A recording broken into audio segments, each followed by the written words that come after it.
അശ്വതി അച്ചു എന്തായാലും അടുത്ത് പറയണം. ഒന്ന് നിൽക്കോ? എന്ത് വേണം? അശ്വതി അച്ചു, എന്റെ പേര് അഖില്. ഞാനൊരു ഗവൺമെന്റ് ജോലിക്കാരനാണ്. വേറെ ബാധ്യതയൊന്നുമില്ല. ഉള്ളൊരു പെങ്ങളെ കെട്ടിച്ചു വിട്ടു. എനിക്ക് 2 നില വീടും 1 ഏക്കർ ഭൂമിയുണ്ട്. ഈ സ്ത്രീധനം ഒന്നും വേണ്ട. എനിക്കിഷ്ടമാണെങ്കിൽ എന്നെ ഞാൻ കെട്ടിക്കോട്ടെ. അയ്യോ, ഒന്നും എനിക്കാതെ വേണ്ട. നിന്നെ ഒരു ഗവൺമെന്റ് ജോലിക്കാരൻ മതി. ചെടിക്കട മുത്ത സി മുടങ്ങും.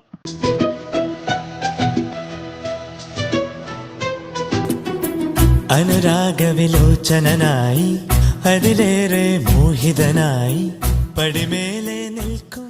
ഹായ് പഞ്ചവർണ്ണ കുറി, കണ്ണിൽ കരി, വായി മുറുക്കാൻ കഴിവാത്ത കൈലി, വിഷ്ണു ചാവക്കാട് കോളനി. തരി പൊന്നെന്തിന തനി തഞ്ചാവൂര് പട്ട്. പറ മുത്ത, ഞാൻ ഇപ്പൊ കുറച്ച് തിരക്കിലാണ്, പിന്നെ വിളി മോളെ.